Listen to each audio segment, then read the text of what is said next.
पिछली कहानी में योमिंग ने शान को सेंट एम्परर हुआंगचुआन की एंशिएंट इनहेरिटेंस के बारे में बताया था। इस इनहेरिटेंस के अंदर yellow spring hand, yellow spring finger और येलो स्प्रिंग डिवाइन एंगर जैसी टेक्निक्स मौजूद थीं। शॉर्ट में कहें तो शाओयान ने इस इनहेरिटेंस की ट्रायल में हिस्सा लिया, खासतौर पर सेंट एम्परर हुआन का एसेंस ब्लड हासिल करने के लिए। इस ट्रायल में शाओयान को हुआंगचुआन की तरफ से सोल स्ट्रेंथ की कड़ी परीक्षा से गुजरना पड़ा। उसे हर अटैक सहने का ऑर्डर दिया गया था। अगर वो सब अटैक्स झेल पाता तो उसे पास माना जाता। आखिरकार शाओयान ने सारे टेस्ट सक्सेसफुली क्लियर कर लिए। फाइनल टेस्ट में उसने येलो स्प्रिंग डिवाइन एंगर का सामना किया, जिससे उसकी सोल पूरी तरह नॉक डाउन हो गई। लेकिन लकीली शाओयान की मिस्टिकल फ्लेम की वजह से वो फिर से रिकवर कर पाया। आखिर में शाओयान ने पूरी इनहेरिटेंस हासिल कर ली। यही थी पिछली कहानी का कोर। अब सीधे चलते हैं लेटेस्ट पार्ट की तरफ। स्टोरी आगे बढ़ती है, जहाँ सेलिन और बाकी लोग शाओयान का इंतजार कर रहे होते हैं। वो सब बहुत ज्यादा वरीड होते हैं क्योंकि शाओयान काफी देर से अंदर गया हुआ है और अभी तक वापस नहीं आया। साथ ही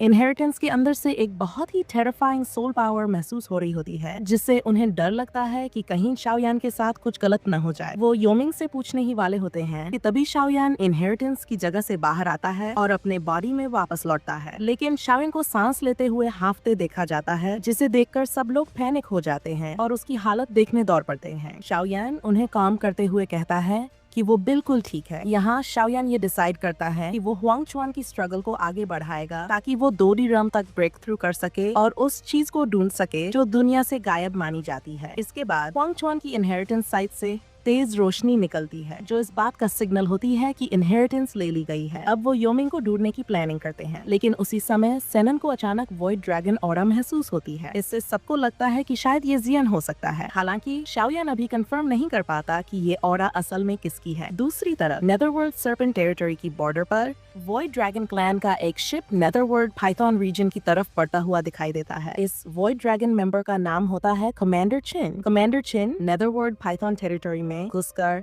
योशुतियन से मिलने के लिए डिटरमिन्ड होता है, क्योंकि उनके बीच पहले से एग्रीमेंट था। लेकिन नेदरवर्ल्ड पाइथन गार्ड्स कमांडर चिन को अंदर आने से रोक देते हैं, क्योंकि योशुचिन अब लीडर नहीं रहा। इसके बावजूद कमांडर चिन प्रेशर बनाकर जबरदस्ती अंदर जाने की कोशिश करता है और गार्ड्स को मजबूर करता है कि उसे नए लीडर से मिलवाया जाए। इधर शैन अपनी बैटल सेंसिबिलिटी का इस्तेमाल करके समझ जाता है कि जो वॉइड ड्रैगन ऑरा उसने महसूस की थी वो जियान की नहीं थी, बल्कि वो वेस्टर्न ड्रैगन क्लैन से थी, जो जियान के दुश्मन है। ये बात शैन को हैरान कर देती है कि वेस्टर्न ड्रैगन क्लैन के लोग नेदरवर्ल्ड पाइथन टेरिटरी में आखिर क्यों आए हैं। इसके बाद शाओयान और बाकी लोग इस मैटर की इन्वेस्टिगेशन के लिए निकलते हैं। जल्द ही शाओयान कमांडर चिन का रास्ता रोक लेता है। शाओयान अपना ऑरा रिलीज करता है और नेदरवर्ल्ड पाइथन गार्ड्स को पीछे हटने का ऑर्डर देता है, ताकि वो एंशिएंट वॉइड ड्रैगन ट्रूप्स का अकेले सामना कर सके, जो बिलोंग अलायंस से आते हैं, यानी ट्रेटर्स का ग्रुप। कमांडर चिन, जो पहली बार शाओयान से मिल रहा होता है, उसे नहीं पता कि शाओयान असल में कौन है। वो कंफ्यूज्ड हो जाता है क्योंकि शाओयान नेदरवर्ल्ड पाइथन ट्राइब से नहीं है। फिर भी गार्ड्स उसके ऑर्डर्स फॉलो कर रहे होते हैं। शैन कमांडर चिन से पूछता है कि बिलोंग अलायंस नेदरवर्ल्ड पाइथन टेरिटरी में आखिर क्या करने आया है। कमांडर चिन ये सुनकर शॉक हो जाता है कि शाओयान को एंशिएंट ड्रैगन आइलैंड के मैटर्स की जानकारी है, लेकिन फिर भी वो कोई इंफॉर्मेशन देने से मना कर देता है। तभी शैन समझ जाता है कि ये सब बिलोंग अलायंस की साजिश है,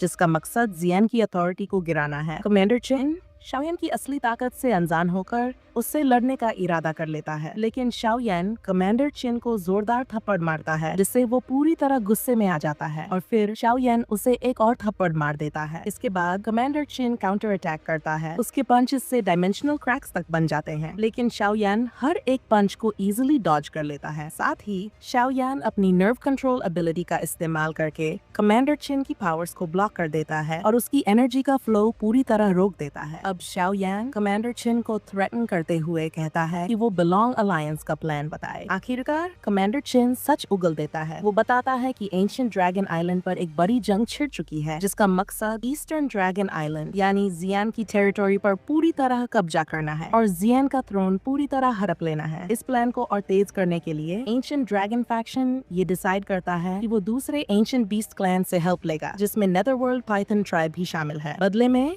वो नेदरवर्ल्ड पाइथॉन्स को पेमेंट के तौर पर पाइथॉन एसेंस ब्लड या फिर स्पेशल एनहेंसमेंट एसेंसेस देने का प्रॉमिस करते हैं। ये बात सुनकर शैन पूरी तरह शॉक और गुस्से में आ जाता है। एंशिएंट ड्रैगन फैक्शन अब बिल्कुल शेमलेस हो चुका है। एक सिविल वॉर जीतने के लिए वो आउटसाइडर से भी मदद मांगने को तैयार हैं। और इससे भी ज्यादा बुरी बात यह है कि अगर वो जायन को हरा देते हैं तो जियन को नेदरवर्ल्ड पाइथन ट्राइब के हवाले कर दिया जाएगा। कमांडर चिन आगे ये भी बताता है कि अलायंस सिर्फ नेदरवर्ल्ड पाइथन ट्राइब से ही नहीं बल्कि एंशिएंट फीनिक्स क्लैन से भी हेल्प मांग रहा है। इतना ही नहीं, कमांडर चिन शाओयान को भी डील ऑफर करता है। वो कहता है कि अगर शाओयान उनका साथ दे तो उसे ड्रैगन क्लैन का ऑनर्ड गेस्ट बना दिया जाएगा। ये सुनते ही शाओयान ठंडी हंसी हंसता है और कमांडर चिन की बातों को पूरी तरह नॉनसेंस बता देता है। शाओयान साफ कहता है कि वो ट्रेटर्स हैं और ट्रेटर्स पर कभी भरोसा नहीं किया जा सकता। इसके बाद शाओयान नेदरवर्ल्ड पाइथन ट्राइब को ऑर्डर देता है कि कमांडर चिन और वॉइड ड्रैगन ट्रूप्स को डिटेन कर लिया जाए। सेलिन फिर शाओयान से पूछती है कि उनका नेक्स्ट मूव क्या होगा। क्या वो जियान की मदद करने के लिए उसके पास जाएंगे? शाओयान सेलिन को रियश्योर करते हुए कहता है कि जियान को लेकर ज्यादा वरी करने की जरूरत नहीं है क्योंकि जियान अब बहुत ज्यादा पावरफुल हो चुका है। साथ ही वो सिक्लूजन में है और उसे ड्रैगन एंसेस्टर एल्डर की भी हेल्प मिली है, इसलिए बहुत मुमकिन है कि जियान अभी सेफ ही हो। यहाँ शैन डिसाइड करता है कि वो जियान की मदद एक अलग तरीके से करेगा, यानी एंशिएंट फीनिक्स क्लैन को रोकने की कोशिश करेगा। लेकिन कोई बड़ा मूव लेने से पहले शाओयान चाहता है कि वो ये प्लान पहले योमिंग से डिस्कस करे। दूसरी तरफ बिलोंग ड्रैगन बैटल की साइड पर ये दिखाया जाता है कि बिलोंग ड्रैगन फैक्शन के पास 2 बेनशेंग रेल्म एक्सपर्ट्स हैं जिनके नाम है ज़ेंगशान और चियनसुआन। उन्हें लगता है कि अब उनके पास अपर हैंड है क्योंकि उन्होंने ईस्टर्न ड्रैगन पैलेस को कॉर्नर कर लिया है। अब उन्हें बस एंशिएंट फीनिक्स क्लैन की हेल्प का इंतजार है। उसके बाद उन्हें पूरा भरोसा है कि वो ये बैटल जीत जाएंगे। अब स्टोरी वापस योमिंग की तरफ आती है। योमिंग और उसके ऑफिशियल्स नेदरवर्ल्ड पाइथन ट्राइब के अंदर रिलेशंस को रिपेयर और स्ट्रॉन्ग करने की प्लानिंग कर रहे होते हैं। थोड़ी ही देर बाद योमिंग को खबर मिलती है कि शाओयान उससे मिलना चाहता है। योमिंग खुशी खुशी शाओयान का स्वागत करता है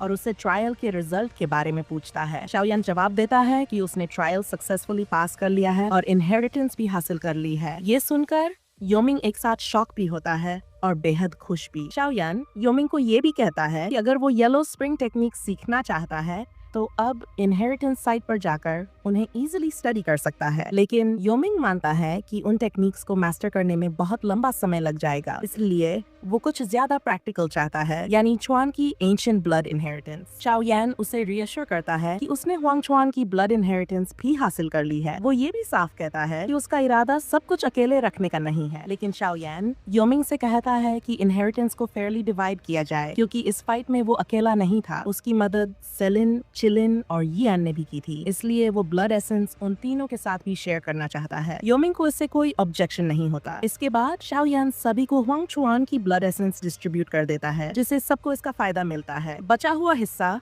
शाओयान अपने पास रखता है ताकि वो बाद में मास्टर याओ को दे सके, जिससे उन्हें 1 स्टार डोजन रेल्म में ब्रेक थ्रू करने में मदद मिल सके। इसके बाद शाओयान योमिंग से और हेल्प मांगता है। योमिंग खुशी खुशी उसकी मदद करने के लिए रेडी हो जाता है। फिर शाओयान योमिंग को एंशिएंट ड्रैगन आइलैंड पर जो कुछ भी हुआ है उसकी पूरी सिचुएशन एक्सप्लेन करना शुरू करता है। शाओयान एक्सप्लेन करता है कि योमिंग के छोटे भाई योशुतियन के लीडरशिप के समय योशुतियन ने ईस्टर्न ड्रैगन आइलैंड के साथ अलायंस बनाने की कोशिश की थी। योमिंग इस बात को कंफर्म करता है, लेकिन शाओयान योमिंग को बताता है कि ये अलायंस असल में ईस्टर्न ड्रैगन आइलैंड के खिलाफ एक मलिशियस स्कीम थी। मौजूदा एंशिएंट ड्रैगन आइलैंड फैक्शन ने ईस्टर्न ड्रैगन आइलैंड को बिट्रे कर दिया है ताकि वो ईस्टर्न ड्रैगन आइलैंड के नए रूलर जियान से पावर छीन सके। ये सुनकर योमिंग पूरी तरह शॉक और गुस्से में आ जाता है क्योंकि वो बिट्रेयल का दर्द अच्छी तरह समझता है और ट्रेटर्स का साथ देने का उसका कोई इरादा नहीं है। हालांकि योमिंग इस बात को लेकर कंफ्यूज्ड होता है कि शैन को एंशिएंट ड्रैगन आइलैंड के इंटरनल मैटर्स की इतनी जानकारी कैसे है। तभी शैन एक्सप्लेन करता है कि एंशिएंट ड्रैगन आइलैंड का नया लीडर उसका एक पुराना दोस्त है, एक ऐसा दोस्त जिसके साथ उसने दुख और खुशी दोनों शेयर किए हैं। इसी वजह से उन दोनों के बीच एक बहुत स्ट्रॉन्ग इमोशनल बॉन्ड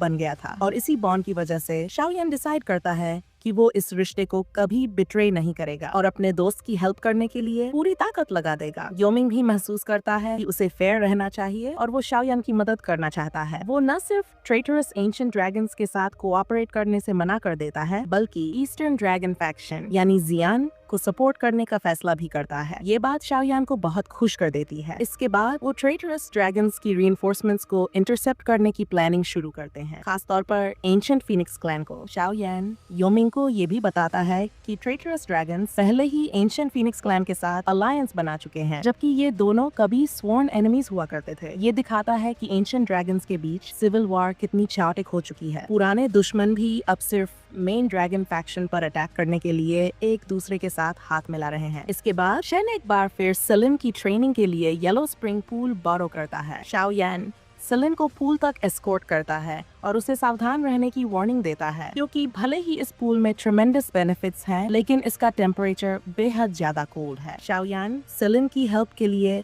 उसे एक बॉडी सेंट पिल भी देता है, जिससे उसके बैन शेंग रेल्म तक ब्रेक थ्रू करने के चांसेस बढ़ जाते हैं। सेलिन ये गिफ्ट एक्सेप्ट करती है और शाओयान एक बार फिर उसे केयरफुल रहने को कहता है। सेलिन शाओयान को रिएश्योर करते हुए अपनी सिग्नेचर लाइन बोलती है, your life is in the hands of queen Medusa. इसके बाद सेलिन अपनी ट्रेनिंग शुरू कर देती है। अब स्टोरी नेक्स्ट पार्ट की तरफ मूव करती है। आने वाली स्टोरी में हमें दिखाया जाता है कि शाओयान ने सेंट एम्परर हुआंग चुआन की ब्लड इनहेरिटेंस को पूरी तरह मास्टर कर लिया है। इसके बाद शाओयान और योमिंग एक साथ मिलकर काम करते हैं और उनका टारगेट होता है एंशिएंट फीनिक्स क्लैन को रोकना, जो ड्रैगन क्लैन की टेरिटरी की तरफ बढ़ रहा है, जियान की रूल को ओवरथ्रो करने के लिए। एंशिएंट फीनिक्स क्लैन की लीडर होती है एक महिला जिसका नाम है फेंग हुआंग और वो डोजुन रेल्म में होती है। शाओयान का ग्रुप एंशिएंट फीनिक्स फोर्सेस को आउटर स्पेस गेट पर इंटरसेप्ट करता है, जहां शाओयान की अलायंस और एंशिएंट फीनिक्स अलायंस के बीच एक जबरदस्त बैटल शुरू हो जाती है। मेन बैटल होती है योमिंग और फेंग हुआंग के बीच, जो कि दोनों ही डोजुन रेल्म में हैं। वहीं दूसरी तरफ शाओयान अकेले 2 डोजुन रेल्म एक्सपर्ट्स का सामना करता है, जिनके नाम है यिन हुआंग और कुन हुआंग। इस बैटल के दौरान शाओयान अपने क्लैन सिंबल की पावर का इस्तेमाल करता है, जिससे उसकी कल्टिवेशन 2 स्टार डोजुन तक पहुंच जाती है और उसे फाइट में अपर हैंड मिल जाता है। यही वो स्टोरी है जो हमें नेक्स्ट वीक आने वाले एपिसोड में देखने को मिलेगी। हमेशा की तरह मैं आप सबको ये याद दिलाना चाहूंगी कि ये कहानी पूरी तरह फिक्शनल है, जो एक नॉवेल से अडेप्टेड है और सिर्फ एंटरटेनमेंट के लिए बनाई गई है। वीडियो को एंड तक देखने के लिए आप सभी का बहुत बहुत धन्यवाद। अगर आपको वीडियो पसंद आई हो तो लाइक और सब्सक्राइब जरूर करना और नेक्स्ट वीडियो में फिर से मुलाकात होगी। सी यू।